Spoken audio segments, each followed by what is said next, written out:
दूध तयार करण्यासाठी वापरल्या जाणाऱ्या भेसळ द्रव्यांच्या संघटित पुरवठ्याबाबत निश्चित व सर्वात महत्त्वाची कारवाई योग्य गुप्त वार्ता जी भेटली मला ती 11 जूनला प्राप्त झाली होती आणि त्याच्यानंतर हे काम सुरू झालेलं आहे. आज आपण 6 जुलैला आहोत, तर गेल्या जवळजवळ 1 महिन्यापासून याच्यावरती काम चालू आहे आणि याच्यामध्ये खूप मोठ्या प्रमाणात काम झालेलं आहे. परंतु आत्ता जी गेल्या 2-3 दिवसात कारवाई झाली ती फक्त सुरुवात आहे. याचे धागेदोरे खूप मोठ्या प्रमाणावर आहेत, खूप खोलवर आहेत, खूप ठिकाणी आहेत आणि त्यांच्यापर्यंत आम्ही पोहोचत आहोत. याच्यामध्ये भेसळ द्रव्ये आम्हाला जे सापडले आहेत ते स्कीम मिल्क पावडर, फे, परमिट पावडर, इमल्सिफायर हे केमिकल आहे, इंडस्ट्रियल केमिकल आहे, ते याच्यामध्ये वापरलं जातं. ते बॉन्डिंग एजंट म्हणून वापरलं जातं की म्हणजे ज्यावेळेस पाणी किंवा SMP, फे हे टाकल्यानंतर ते बॉन्ड व्हावं म्हणून त्यासाठी एक केमिकल ज्याला इमल्सिफायर म्हणतात ते वापरलं जातं. शॅम्पू, डिटर्जंट, पाम तेल आणि इतर सर्व गोष्टी यामध्ये वापरल्या जातात. हे याचं एक रॅकेट आहे, याचा एक फॉर्म्युला तयार केलेला आहे. आता याचा फॉर्म्युला तयार करणारा व्यक्ती तोही आयडेंटिफाईड आहे, तोही अरेस्ट आहे. हे सगळं चालवणारा रॅकेट तोही आयडेंटिफाईड आहे, तोही अरेस्ट आहे. याचा मेजर केंद्र जे आत्ता सापडलेलं आहे ते मंचर पुणे जिल्ह्यामध्ये या ठिकाणी आहे. याचा स्रोत जो आहे तो मुख्य पुरवठादार जो आहे तो आहे mister Sushant Hinge.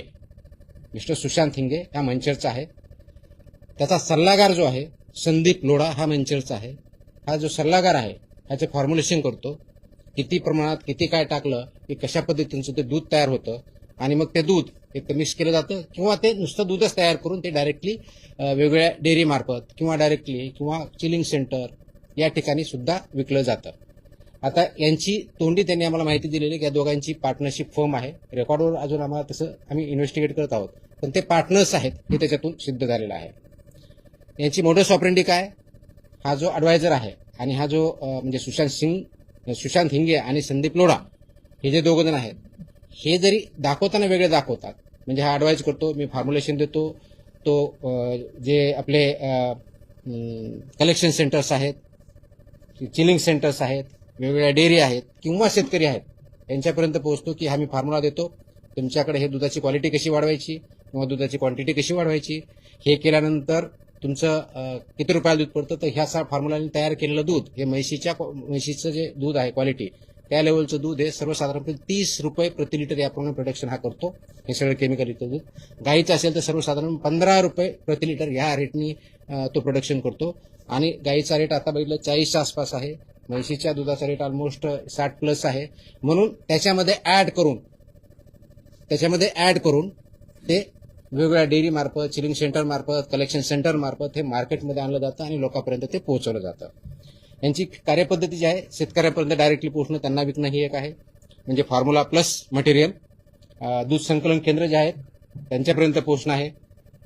Chilling centre आहेत त्यांच्यापर्यंत ते जात आहेत, त्यांना पण हे फॉर्म्युला आणि मटेरियल देत आहेत. मोठे पॅकिंग केंद्र आहेत. त्याच्यानंतर भेसळ द्रव्यांचा पुरवठा हिंगे हे करतात, यांच्यामार्फत होतो. पाणी, SMP, whey, permit powder, emulsifier, shampoo, detergent, palm तेल याचं प्रमाणबद्ध जे काही त्यांनी फॉर्म्युला सो कॉल डेव्हलप केलेला आहे आणि त्याची intellectual property mister Sandeep Lodha यांची आहे. हे त्याप्रमाणे ते फॉर्म्युला तयार केलेला आहे. त्याप्रमाणे ते दूध तयार करतात, सो कॉल दूध म्हणजे केमिकल दूध ॲक्च्युली, आणि ते चांगल्या दुधात मिसळतात किंवा डायरेक्टली पण त्याच प्रकारे फक्त मोस्टली विकतात आणि त्याप्रमाणे त्याचं मग पुढची जी काही प्रोसेस आहे पॅकेजिंग करणं, विकणं, मोठ्या डेअरीपर्यंत नेणं वगैरे वगैरे वगैरे ती पुढची प्रोसेस होते.